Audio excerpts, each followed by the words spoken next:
Sizlarga hozir bitta paradoks aytaman. O'rtacha erkak qariylarda mashinasini yiliga bir marta Texas motoriga olib boradi.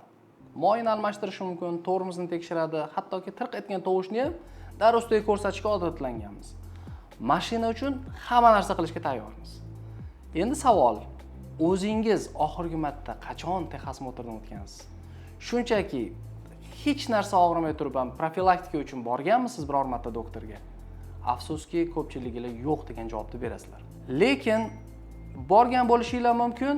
Aynan mana voyenkomatga tekshiruvdan o'tganda bo'lgan bo'lishi mumkin erkaklarda bu holat. Mana shu videoda men sizga erkaklar Texas motorini eng muhim 5 ta punktini aytaman. Qarang, 40 yoshdan keyin har bir erkak yiliga topshirish kerak bo'lgan 5 ta tahlil bor. Arzon, tez, og'riqsiz. Va bittasi bor, uning ichida sizni infarktdan 5 yil oldin ogohlantirishi mumkin.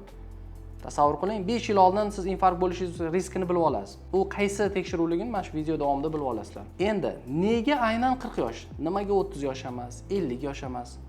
Chunki 40 yosh atrofida erkak organizmida bir nechta jarayon parallel boshlanadi.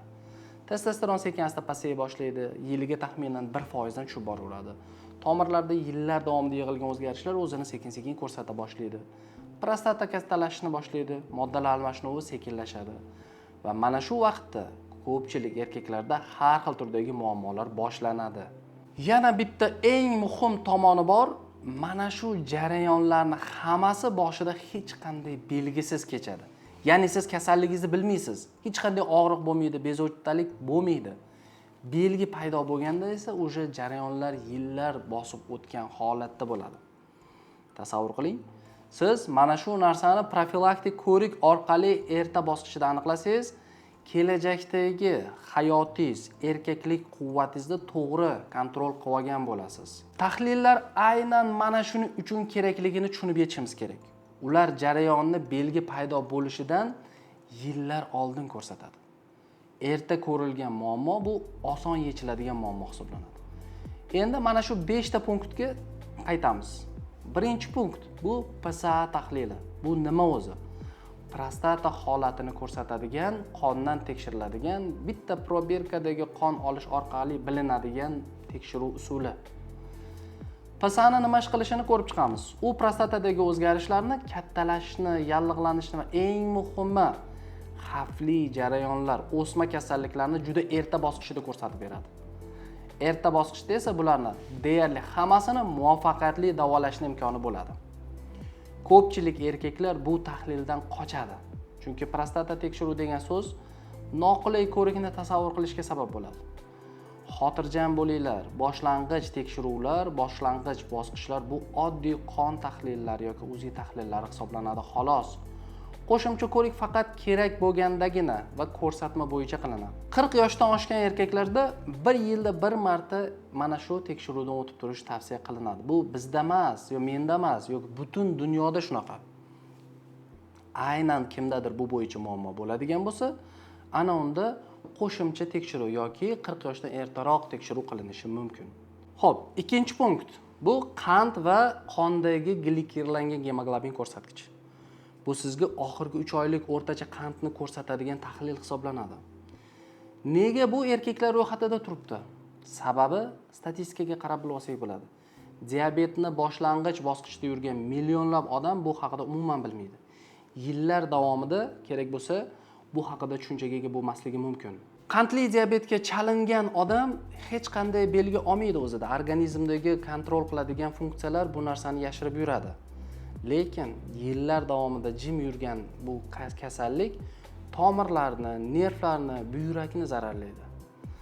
Aytgancha, qarang, erkaklik shu muammolarning eng katta sababchilaridan biri ham aynan mana shu diabet hisoblanadi. Shuning uchun buni erkaklarda, 40 yoshdan oshgan erkaklarda eng muhim ko'rsatkichlardan biri hisoblanadi.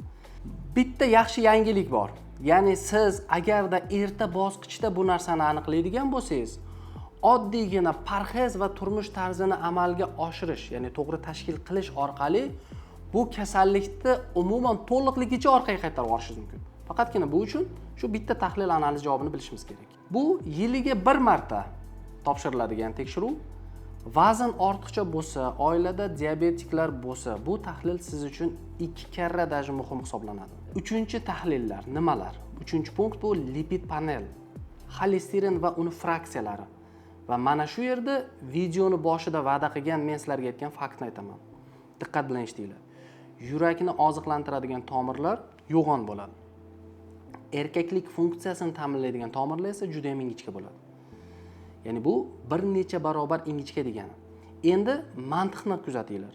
Agarda tomirlarda xolesterin yig'ilib torayish boshlansa, qaysi tomirlar birinchi bo'lib bitib qoladi? Nima deb o'ylaysizlar? To'g'ri, bu eng ingichkalari. Shuning uchun tibbiyotda shunday kuzatuv bor. Erektil muammolar ko'p hollarda yurak muammolaridan 3-5 yil oldin paydo bo'ladi. Ya'ni bu muammoni shunchaki yotoq masalasi emas. Bu ba'zida organizmning signalizatsiyasi hisoblanadi. Tomirlarda muammo boshlanadi, ma'lum bir vaqt o'tgandan keyin yurakka navbat keladi. Mana nega men urolog sifatida bemorlarimni kardiologga yuboraman. Va mana nega xolesterin tahlili bu ro'yxatda. U tomir muammosini eng boshida aniqlashtirib beradigan signalizatsiya hisoblanadi. Shuning uchun yiliga bir marta agarda natijalar yomon bo'ladigan bo'lsa, kardiolog bilan ishlash va bu ishni samarasini ikki tomonlama kontrol qilish, yurakni ham, erkaklikni ham. Ko'ryapsizlarmi, qanchalik darajada sizlar uchun profilaktik ko'riklar muhimligini. Bu faqat erkaklik uchun emas, organizmda o'zidagi sizni sog'lig'ingiz uchun ham bu muhim hisoblanadi. Navbatdagi punktimiz 4-si, bu testosteron darajasi. 40 yoshdan keyin testosteron tabiiy ravishda sekin-asta pasayib boradi. Bu normal holat, lekin ba'zi erkaklarda pasayish tezroq va kuchliroq bo'ladi. Belgilari esa ayyorlik kuzatilishi mumkin. Doimiy charchoq, uyqu buzilishi, qorin sohasida vazn yig'ilib, qorin osilish holati, kayfiyat tushishi, xohishni pasayishi, bu hammasi mana shu belgilardan hisoblanadi. Ko'pchilik buni qarilik, stress, ish charchatadi deb o'ziga shu haligi nima desa bo'ladi, bahona qidiradi. Vaholanki bu holatda asosan tekshirilanadigan va to'g'rilanadigan gormonlar masalasi yotibdi.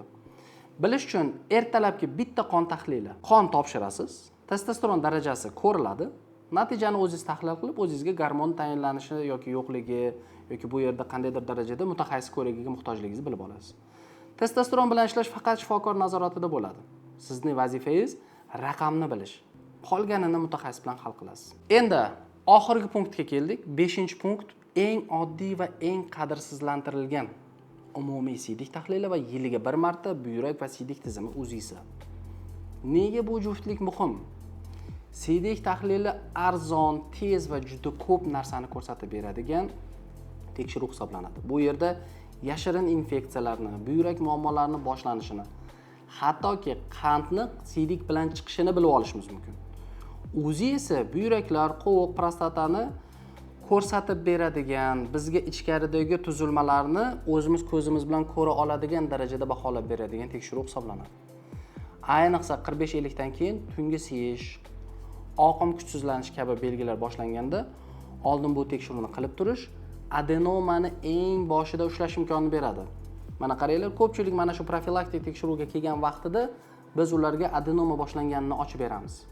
Va buning uchun ular o'zini tayyorlaydi, operatsiya yoki boshqa jarayonlarga yaqin kelajakda tayyor turishligini belgisini beradi. Mana shu ikkita tekshiruvni yiliga bir martagina tekshirib tursangiz bo'ladi. Endi eng amaliy qism. Doktor, buncha tahlilga qachon ulguraman deysiz va hisob-kitob qilishni boshlaysiz. Qarang. PSA, qand miqdori, xolesterin, testosteron, bularning hammasi bittagina qon topshirish orqali bajariladi. Bittagina igna kiradi, chiqadi. Bitta tashrif. Bo'ldi.